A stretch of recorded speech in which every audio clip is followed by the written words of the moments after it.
Assalamualaikum warahmatullahi wabarakatuh. Perkenalkan nama saya Bisma Arya Putra dengan NRP 21226000007.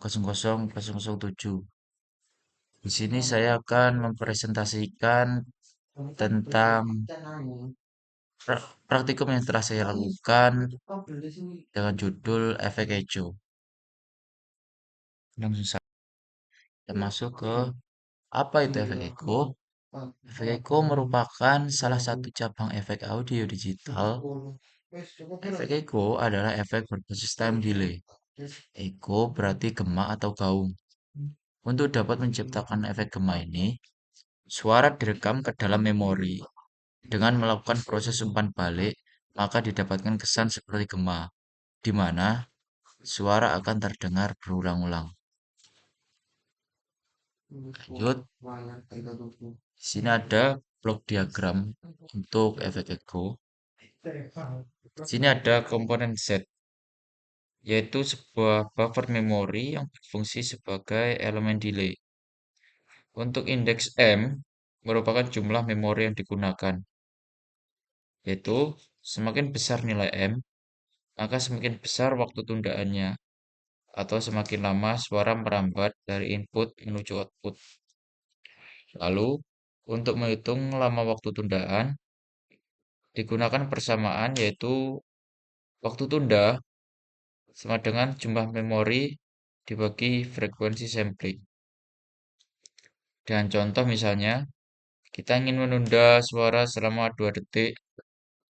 Bila sistem yang kita pakai menggunakan frekuensi sampling sebesar 8 kHz, maka dibutuhkan memori sebanyak 16.000.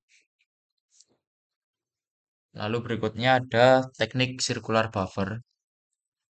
Di sini untuk menggeser suara yang tersimpan di dalam memori secara cepat digunakan teknik circular buffer.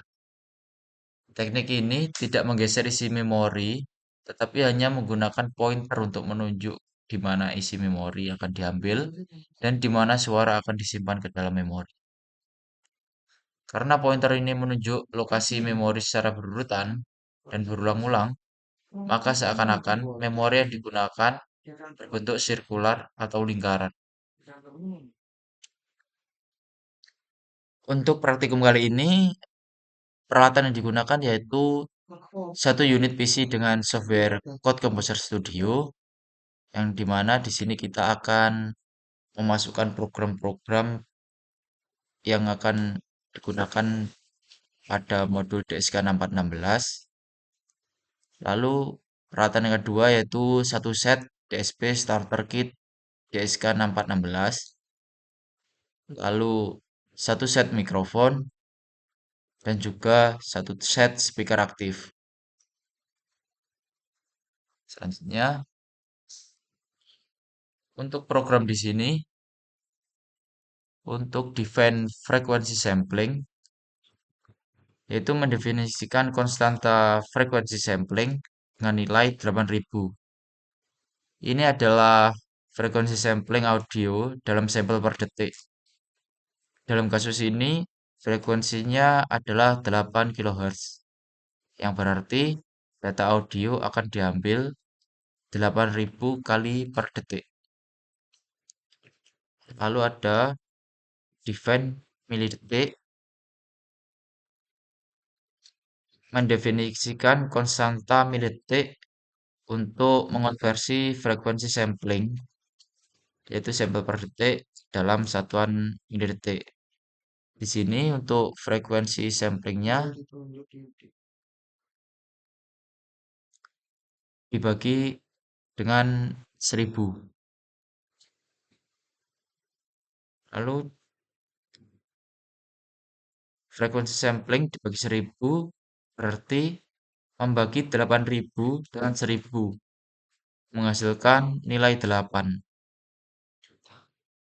Ini mengonversi frekuensi sampling menjadi jumlah sampel per detik, yaitu 8000 sampel per detik sama dengan 8 sampel per milidetik. Lalu ada define M, mendefinisikan konstanta M yang mewakili jumlah sampel yang disimpan dalam memori untuk efek echo. Dengan menggunakan milidetik yaitu 8, maka 2000 dikali milidetik menghasilkan 16.000. Jadi nilai M yaitu 16.000 adalah jumlah sampel yang disimpan dalam memori. Lalu untuk float,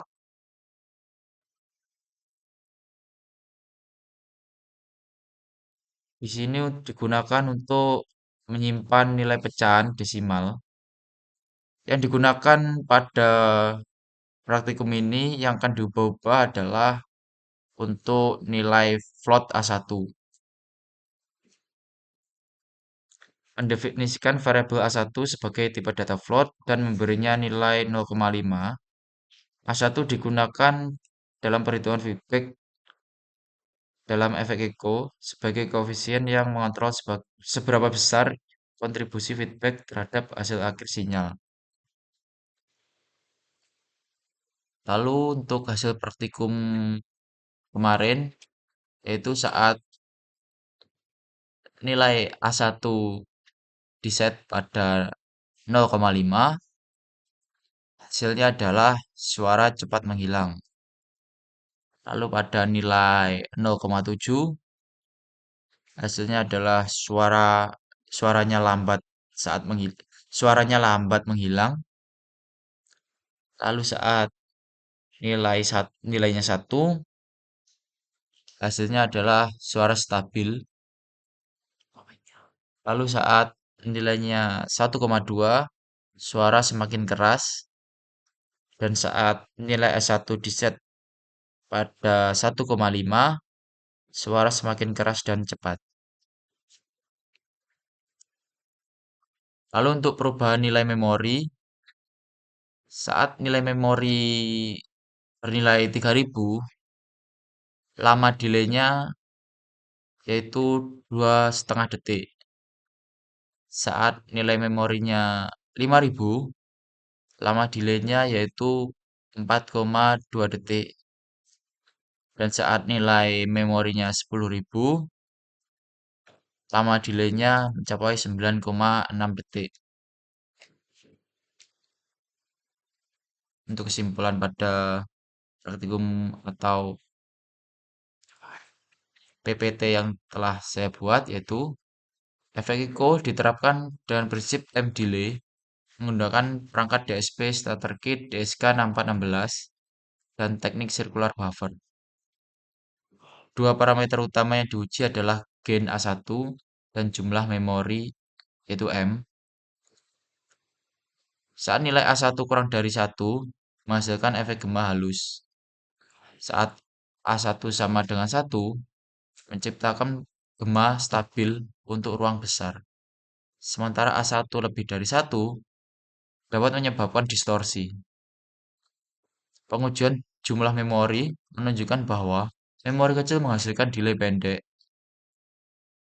Memori sedang memberikan delay ideal dengan gema jelas, dan memori besar menghasilkan delay panjang.